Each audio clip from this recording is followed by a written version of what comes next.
Well before Obama was elected, he dropped them. But they are still cited. Heritage is still being cited. It's a trend. It is part and parcel of the American left. Obama comes up with his unconstitutional ideas and tell them, they say, wait a minute, it was a Republican idea. No. Well, the Republican idea is dealing with history writers, but family seem to be effectively heritage with ruin, which nobody records. But Romney admits that Romney and Gingrich failed it.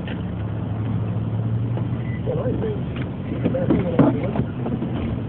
Perhaps the cost of intelligence original displacement of ideas. Now, let's go back to this. We decide that he absolutely supports the man of the United States. He did. One of those things that I think is very significant.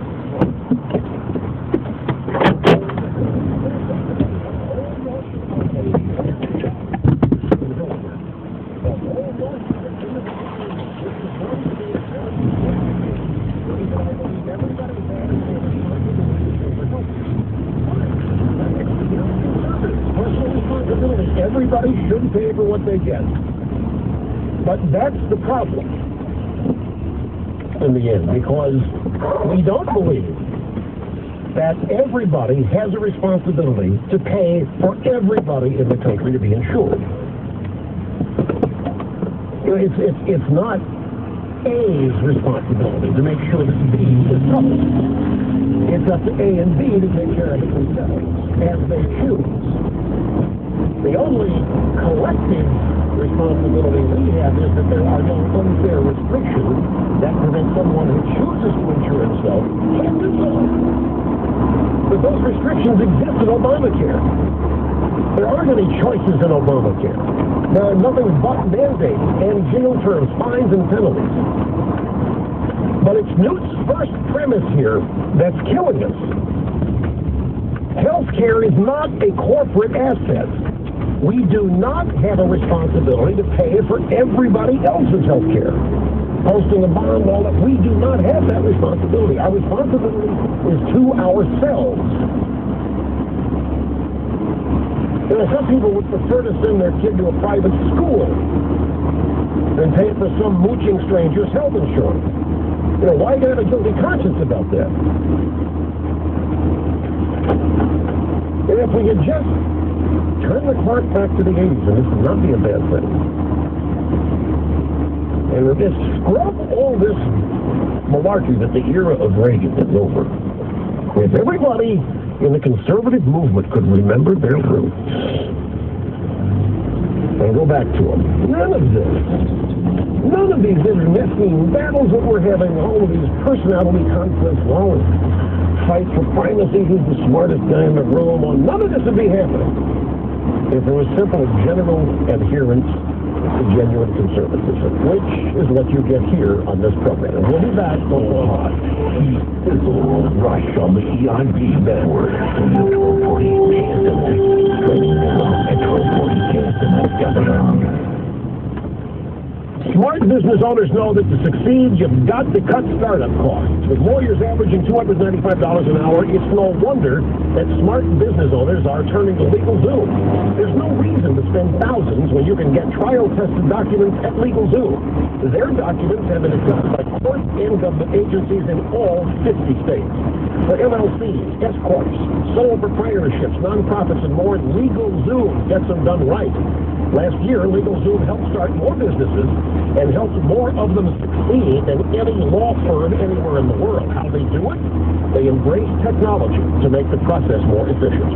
And LegalZoom doesn't just incorporate your business, they can also help set up a bank account, help maintain your business. LegalZoom is not a law firm, but provides self-help services at your specific direction. So be smart. Start your business, protect your family, safeguard your assets today at LegalZoom.com. That's LegalZoom.com. Well, it seems that tens of thousands in the EIB family have decided to take my advice and visited Gazelle.com, the company that buys your recently used electronics for cash. Here are a couple of examples of listeners who recently turned their used electronics into cold, hard cash at Gazelle. Matt from Wisconsin, $313 for his iPhone.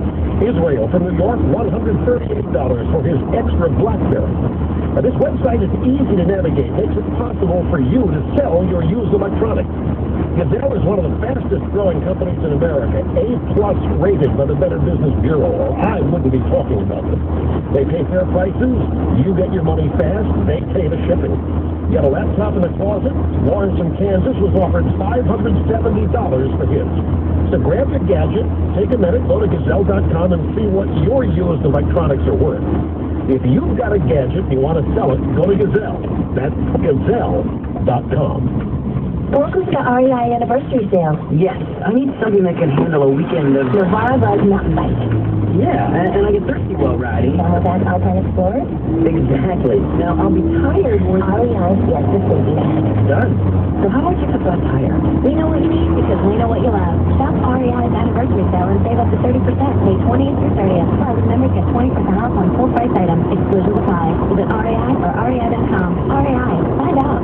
Yeah, you can't blow us up in Hannibal in front of our Carnegie Getaway display. Hello. Yeah, the sound of a Corona Beach. See, it needs to be specially marked packages of Corona and Corona Light. There may be a custom-wrapped Corona bottle or can that can win you a trip of a lifetime. Wish I could ride that for Anniversary Carnegie. You can, clerk lady. Is it no percent sale? There's a $49.99 take Washington, D.C. 21 or older on 40 California with on the discount. 14 p.m. to December 26, 2011. For complete details, go to CoronaBeachGetaway.com. Imported by Crown Port, Chicago, Illinois. Relax responsibly. Stay up late, coast to coast tonight at 10 on KSMX.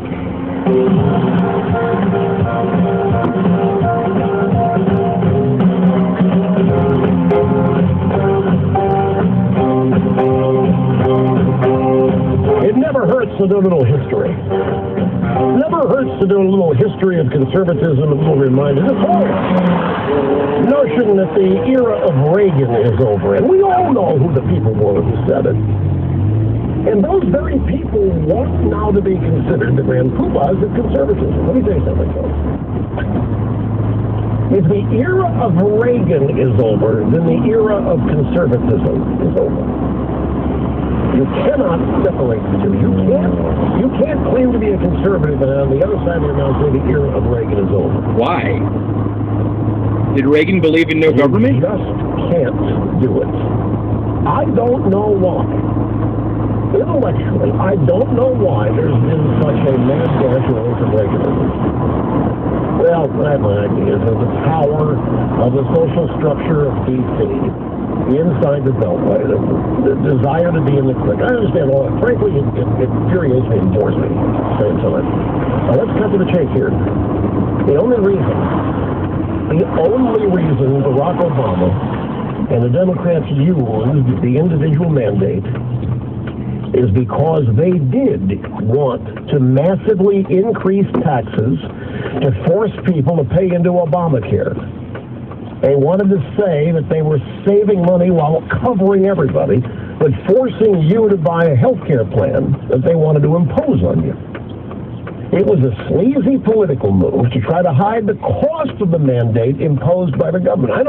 If the federal government tells the states they have to offer mandate, that's still unconstitutional. You're right, some people are going to say, well, Rush, the states can mandate it all once. Not if unconstitutional as if Obama's doing it himself. But the only reason, don't forget this, the only reason Obama used that individual mandate is because they wanted to massively increase taxes to force people to pay into Obamacare. They wanted to say they were saving money while insuring more. That's why stupid big insurance went along with it. They saw 32 million new customers overnight. If those of us with brains understood there's no way mandating coverage for 32 million people don't have it, if that's the number, is going to lower anybody's costs. They're going to expand coverage.